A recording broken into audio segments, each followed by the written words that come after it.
Hey guys, welcome back to my channel. It's been a little while. I think, the motivation to now begin making videos.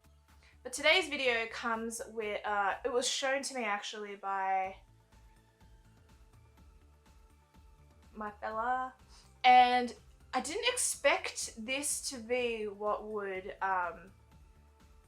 have me jump back into making videos, but it's a very good video full of things that I would want to comment on. So I don't really use my Snapchat. I have one, but I don't use it. There are stories that pop up, and you know, one of them is about transgendered people.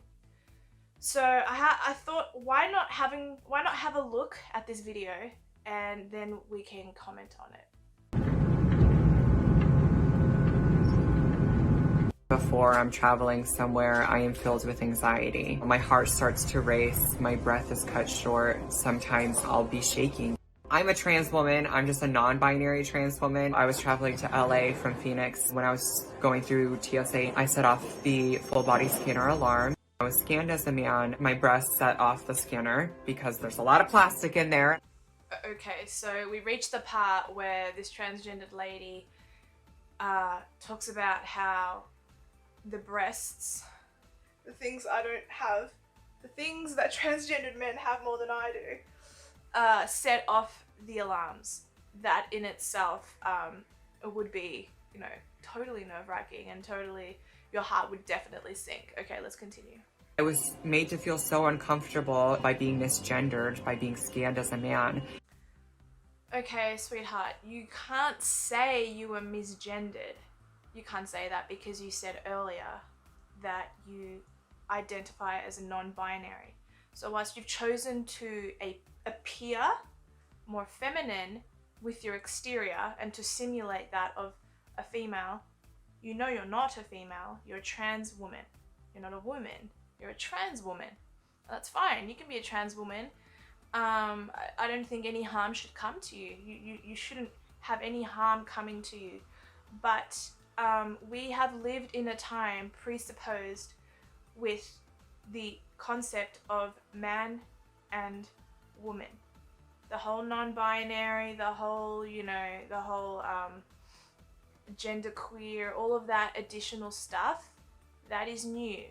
You cannot expect machines and airports to be following with the times when for a machine it's pretty basic. Now, is there a way that they can somehow write in the computer and algorithmically change it so that people can now recognize men with boobs? I don't know. But until that time, sadly, you need to just adapt to what that is. And then she further ridiculed me when I had to be pat down. She suggested a man should pat me down instead. And I said, absolutely not. I'm a woman. Women are supposed to pat down women. What if the assigned police officer or whatever, border security control person, was uncomfortable? You are more comfortable with a woman patting you down because you identify clearly more on that side of the binary than on the male side, but you're saying absolutely not, it has to be a woman. But what if the woman there didn't want to? What if that would have made her uncomfortable? What if the product of what you are made her uncomfortable? You have to sort of then twist that perspective and see it from the angle of the border security people. When travelers go through the full body scanner, the TSA agent has a split-second decision to make. Do they scan the individual traveler as a man or as a woman?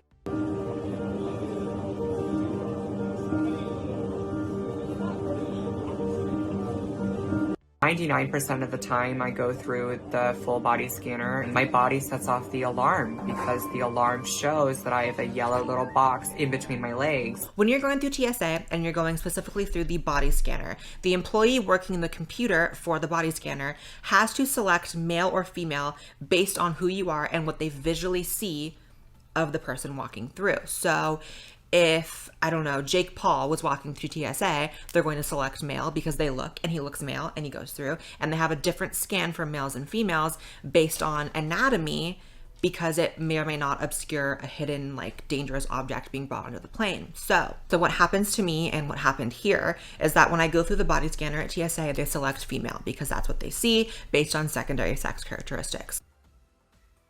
I'm sorry. That would be tricky, but that yellow box you have in between your legs is designed to keep the wound that was once your male appendage that is now being inverted to resemble a female appendage, to keep that hole open. That, I'm sorry, that is so traumatizing, so triggering for you. That would be like, I'm not gonna like be a bitch about that, because that would be so hard. But again, if you're setting off the machines, it comes part and parcel of the responsibility or the consequences, or however, whatever words you want to use. It just is what it is. You've just got to deal with it. It's extremely triggering to see that my body set off a scanner simply for existing the way that my body exists. Simply for existing how my body exists, but you've chosen to do those surgeries. Now, I understand that many transgender people would make the claim that it's life-saving surgery, because if had you not sought out that treatment, had that not have occurred, you might have ended up dead by now, you might have committed suicide or whatever it is at your own hand. Again, that would have been a choice. But the point is, I understand the argument that some of you guys make, or that many of you make, and it's that had that surgery not have taken place, you would no longer be here. But you have chosen to exist in that body the way you are, just like a flat-chested girl who decides to get breast implants would also have to deal with that very same issue. So it would happen to a cisgendered woman by the same token. The difference is that you have a yellow cup, and that yellow cup is being identified by the machines, and that is obviously far more of a triggering situation. I get that. I do. I get that. I don't deny you that. But again, if you weren't simulating the role of a woman, despite the fact that you consider yourself non-binary, you just, this is the hand you were dealt once these things occurred. I don't have a chip on my shoulder because of this. I know that it's just one of those things that has to happen for everyone's safety. They have to scan people a certain way, and I don't know. I've learned to put up with it. I deal with it. It is what it is. I'm always very polite to the employees, and usually I will, talk to the nearest female employee and be like, the reason this went off is because I'm transgender, and they will always get me like a female employee to pat me down because I wouldn't want a man patting me down there, and that's just how it's always worked. And they try to keep it low key usually because they know it's a sensitive thing and they don't want to embarrass me. But that is not what happened this time, bitch. There was one time where I was forced to go into a private screening room. It was a man because he thought that I would want a man to pat me down. I struggled with self-harm and suicidal ideation for years after I first came out because, I was taught that my identity is wrong. I guess people say that your identity is wrong because a lot of people believe only in male and female. I'm not that black and white. I do believe that. I believe biologically that those are the only two things. However, I've done more research on this topic, I think, than people are aware. And there are people out there with Klinefelter syndrome. Well, I felt different because I didn't sort of fit in. And then at 10, 12, 13, up to 13, I was having blackouts and dizzy spells. And my family were very concerned.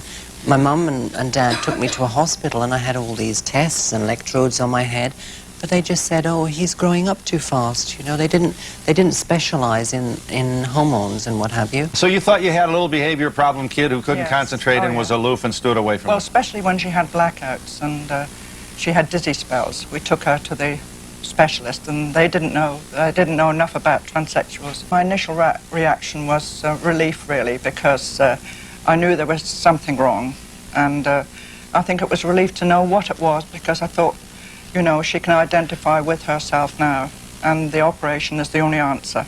Let me ask you about the surgery that you had. Where did you find the doctor, and how much did it cost? How did I plan the doctor, and how much? It was £1,500 in '74, which was about $3,000, so it wasn't really expensive for a life-saving operation and to enable me to be able to function. And he was referred to me by the psychiatrist. Can you give us the genetic component of this? Do you not have an extra chromosome? Yes, in my case, I've got 3 X's and a Y. And in a lot of transsexual situations, they are chromosomally different, if not hormonally. I had my hormones done on 3 counts, and they were very high. And with chromosomes, I was 3X and a Y. So a boy is XY, Yes. and a girl is XX. XX. It's a male that determines the sex of an The individual. male is the only one carrying both chromosomes, XY. So Henry VIII beheaded the wrong people. I'm curious, you made this decision to go ahead and have the surgery when you were 20 years old? Yeah. I mean, when I was 20, my hardest decision was whether to skip class or not. And I'm wondering how long it took you to decide that that's what you were going to do. Well, I didn't sort of decide. It was advised, basically. You know, with the course of treatment with the psychiatrist, he suggested to me that it would be best for me, to save mental deterioration, that I take this course of surgery, because I was very depressed and I didn't fit in. So, you know, at 20, I was working and living as a woman, but I wasn't able to function, so I had no sort of, you know, life as a woman complete. So we should think about you as always a woman.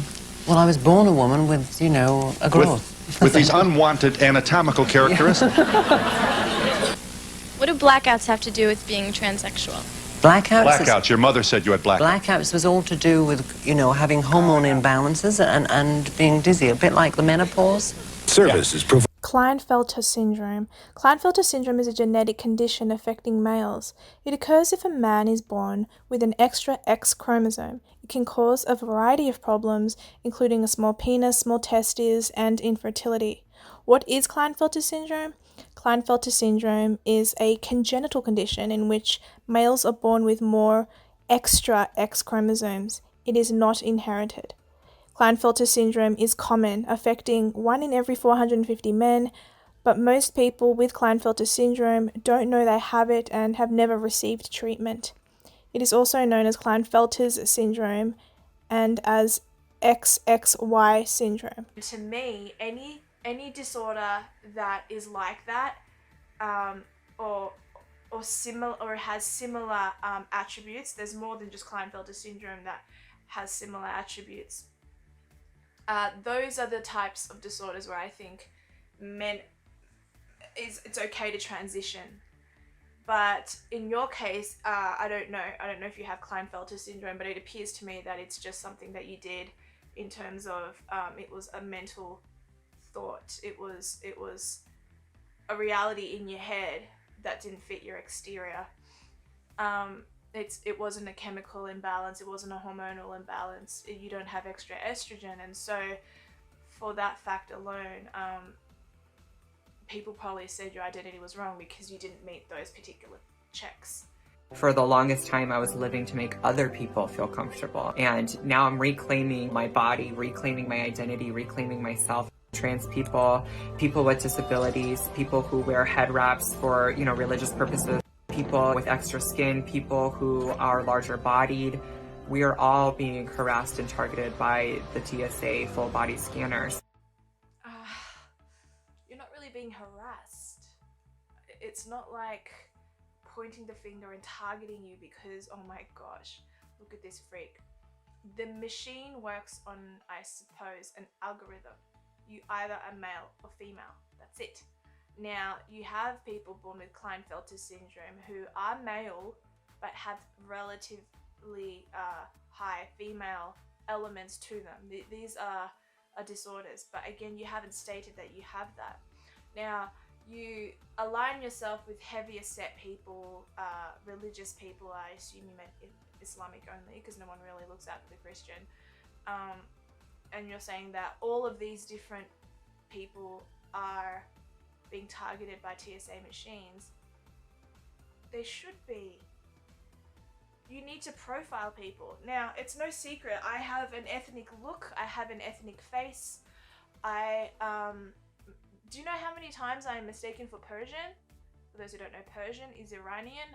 People think I'm Iranian, people think I'm Jewish, people think I'm Greek, people often think I am of Arabic descent, North African. I've gotten everything except for what I actually am, which is Colombian and Spanish. Something I'm so thrilled to be. Now, I've traveled to probably more than most people, to over 33 cities, over 24 countries. I've traveled a lot in my life, and I know the world a little better than those people who are, you know, just online every day being Telegram, internet drama, gamma trolls. I've seen the world, I've been in the world, and I'm not lying when I say this, I promise. One in three different airports every time I traveled would choose me and be like, you've been selected for random. Have I? Really? So yeah, I am often chosen to be randomly selected. Look at this face. Do I not look ethnic? Do I not look a particular type of people? Now imagine I was wearing a head wrap. Good. Do your job, airports, TSA. You're doing the right thing. Be nice about it. Don't be dicks about it. I know that this transgendered person isn't lying when they state what they're stating. I'm saying they because I don't feel comfortable saying she or he, and the lady stated that they were non-binary, so they, I think, works. They are doing their job. TSA and all airports do their job when they racially profile you, when they religiously profile you. They're doing their jobs. They're doing what they are supposed to do. If they're not doing that, and they're only getting, you know, old women in wheelchairs just to not appear like they're being discriminatory, and then want to make sure that they get all people. No, do your job. Do what you have to do. I highly doubt this transgendered lady is going to do anything. Don't be dicks. If you guys are being dicks to transgendered people, well then TSA, you have to answer to that. You can't walk around treating people in that manner. In terms of what the machines are doing, and in terms of the pat downs, you need to do your job. You need to do your job. You need to racially profile people. You need to religiously profile people. If I meet that criteria looks wise, if you think I look a certain way, then you need to do what you're doing. I mean, it's no secret that a certain group of people religiously and ethnically have been responsible for the majority of terrorist attacks today. And so of course they're going to profile based on that. In saying that, yes, you need to make sure you're testing everyone, right? But you have to follow the pattern of averages and percentages, and I'm sure that that's what they're doing. Because our bodies were not part of the algorithm that was made to scan for. We all fall outside of that typical average body that these scanners expect us to exist in. But humanity doesn't exist like that. We need to do better. We can do better. Well, I found that relatively interesting. I don't know what you all think, but I don't think this is uncommon for the transgendered experience. The reason I say that is because Blair White, who actually is hated in her own community. Yes, I used she and her because I have found her to be quite